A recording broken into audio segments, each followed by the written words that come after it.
Analysis and intuition are not alternatives. Imagine a pathway that brings you through analysis to a point which is now the edge of the cliff. There's no more analysis to be done. The higher you go in leadership, the more you are called upon to come to the edge of the cliff.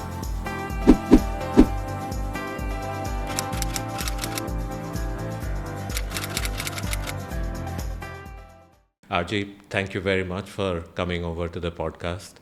Let me start with a dilemma that you have spoken and written about, which is the role of analysis and intuition in decision making. I want to start with that as to how you see that playing out in organizations. Thank you very much. Having been a former student of physics and engineering, Right. I was always groomed and trained to believe that human beings are distinctive because they are rational. And throughout my first 15 years of my career, rationality determined everything that I was approaching. Somewhere at a certain stage in my career, I came across an odd situation. Unilever, with whom I was working at that time, had spent 15 million pounds researching some product. I won't go into the details of the product because that's not germane. In a foreign market, which is Saudi Arabia, and came to a particular formulation which is supposed to bust the market and take market share. And when I took on the role of executing that plan, I found in my visits to the market and talking to the trade that that product is unlikely to succeed. I use the word unlikely and not it will not succeed because we don't know. And that caused me to wonder, where does analysis stop and where does intuition begin? Because my intuition was telling me it will not succeed.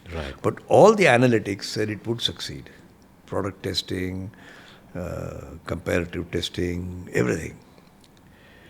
And that caused me to study the subject and wrote my first book back in 2007, which is called The Case of the Bonsai Manager. And what I came to was analysis and intuition are not alternatives. People often ask the question, should I choose this or that? But they are the same continuum. Imagine a pathway that brings you through analysis to a point which is now the edge of the cliff. There's no more analysis to be done. And you have to decide to move forward or turn backwards. If you move forward, there are risks. But if you turn backwards, then you turn the clock back. That's where intuition comes in. Intuition is the last end of analysis, and analysis has played its role. Therefore, the higher you go in leadership, the more you are called upon to come to the edge of the cliff and take an intuitive. You have to be analytical. These are not alternatives. But you find that analysis can't provide you further answers, and then you fall back on your intuition. And I then stumbled upon a reality that for any human being, life's most important decisions are taken intuitively, not analytically. For example, whom do you marry? If you take that decision through analytics, I think you may not be counting long amongst happily married people. If you're hiring a CEO or a new vice president, up to a point you can study his CV and ask him about his experience, him or her. But then ultimately it's your gut, your intuition that says this person looks better suited than that person. And you make the decision, you may be wrong, you may be right. So intuition is the more valuable, but the more underrated part of decision making, which is what I stumbled upon. And you write in the book that it's often the case that growth of leaders gets stunted because they can't find the balance between, the point that you make that you go to a certain distance based on analytics. But beyond that, it's almost the next step is on intuition. You make the point that you've seen many leaders, the growth gets stunted. Just talk to us about that. Well, most people, whether you're engineer, physics, or IIM, or whatever you studied, rise in the first part of their career because of their powerful analytical and intellectual skills. And then they come to this fork in the journey when they must continue in the analytical journey on their way to becoming vice president or CEO, CXO, or they must learn how to use intuition. Because intuition, you'll have to learn how to use intuition. Sometimes intuition works with you, but sometimes you have to learn how to do it better. And the reason I called it that it stunts a leader's growth is those who carry on the same path. What worked for me yesterday will work for me tomorrow.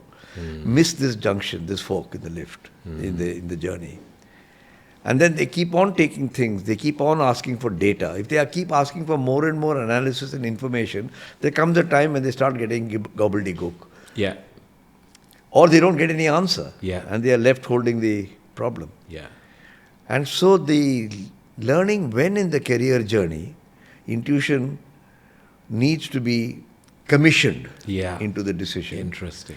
And how to develop your intuition, sometimes you have that gut feeling. Yeah. But we are trained never to rely on gut feeling. Yeah. You do more and more market research, more and more employee research. Yeah. You're trained not to use your gut feeling, but then there comes a time when you need to fall back on your gut feeling. In fact, RJ, I want to go one level deeper on that exactly to the point that you're making, that we are not trained to take a gut level decision, especially if you are at senior positions. So there is almost a element of fear that you are having to take that leap of faith based on the gut. So if a leader were to be listening, and I feel this is a very interesting topic because almost any CEO or any CXO every other week would be bumping into this dilemma that do I go towards analysis or do I go towards where my gut says I must go? So any leader listening into this conversation, what would you say that how does one develop the way to manage the fear to take a gut-based decision? That fear is natural. For two reasons. You're fearful of taking it because you're not trained for it, and you suddenly think that this is a silly thing to do. Yeah. What I have hypothesized in my mind, because I need a mental model, otherwise it will become airy-fairy, and I'm not a psycho nut, is everything that a person experiences is captured like a film and dug deep into the person's memory. The more emotional that experience is, the deeper in the memory it goes. It's at the bottom of the well. The more transactional it is, it's floating on the top.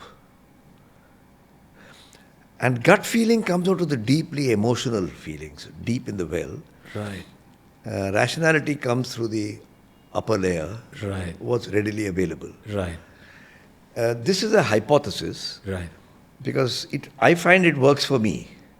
And so what is that? When a person is young, he or she is told that you must marry somebody. I'm taking marriage because that's a decision point that everybody faces at some stage in your life. That you must be rational. Then he meets a person, he somehow feels that he vibes with her, he or she. Let me not inadvertently make this gender specific. But he agonizes, he or she, whether that is the right person or not. Now, if you're caught in a perpetual uncertainty, looking for more and more data points, you may remain a bachelor for a long time.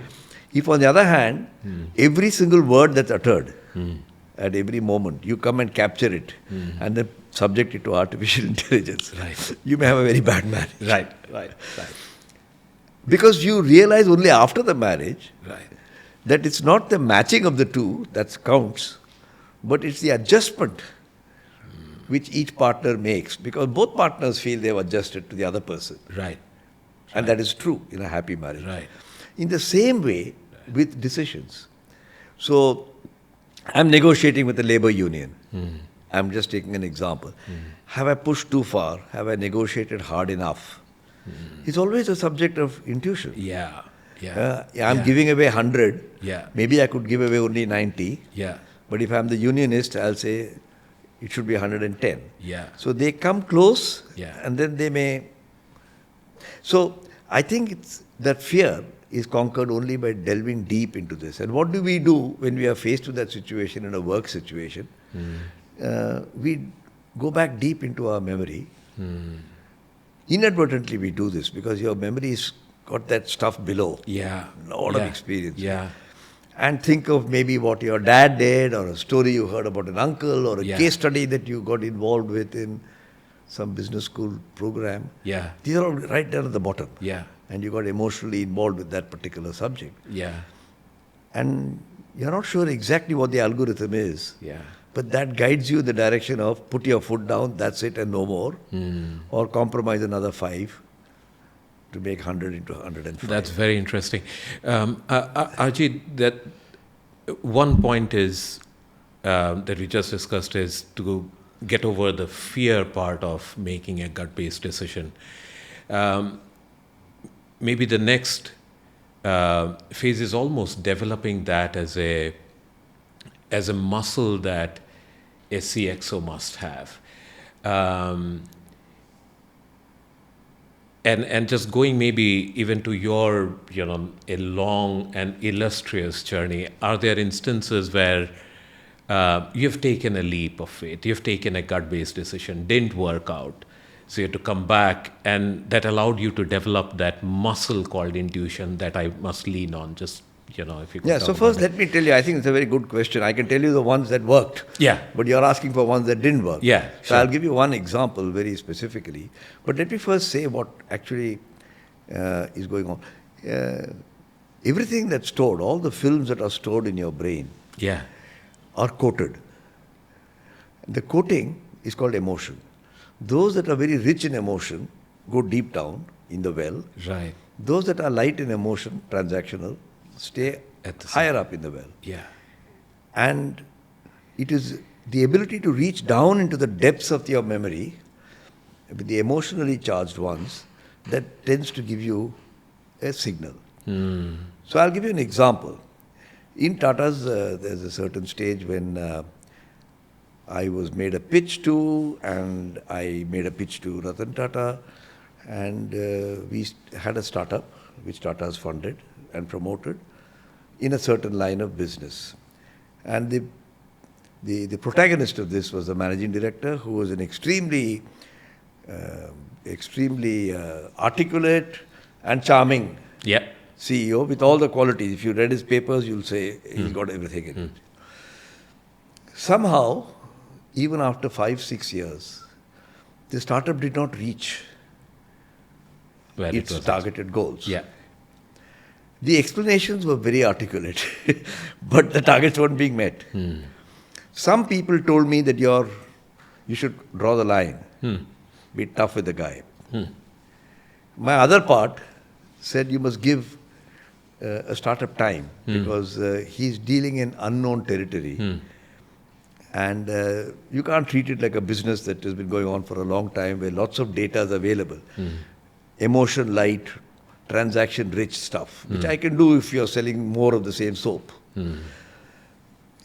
Maybe I was tormented that am I giving him too much rope? But by the time it was year 8 or 9, I said, now I must pull back because it's going on for too long. Some people, my critics, will say that I waited too long. Maybe they are right. Maybe I should have pulled the plug at year 5 or something. But at year 8, my second torment was, now how do I get this out? Because this whole idea came from this person. And I've decided that I've now come to the view that he's Not working out. he's not able to deliver. Yeah. And then I went through the legal people who told me pros and cons. Yeah. That if you fire him, it can become a big public relations thing. whereas his contract comes up for renewal, and if you're just patient for another 8 months or 9 months, Right. when it comes up for renewal, you don't renew. Right. The person concerned, of course, thought it would be automatically renewed because he felt he was the originator of the idea. And then they had to take the tough decision. When it came, we did not renew his contract, and we made alternate arrangements. But my intuition that give him a long rope was perhaps a bit delayed. And I could have taken that decision earlier. But then everybody's wiser after the event. But at that time, when I went deep in, I said, look at the plight of a startup guy when he's flying blind in a place with large cliffs and darkness and rock cliffs all over the place. Be understanding. So that emotion probably, I didn't think of all this then, but I'm responding to your question now. Amazing. I think the emotion played with me. Amazing. To a fault or not can be argued.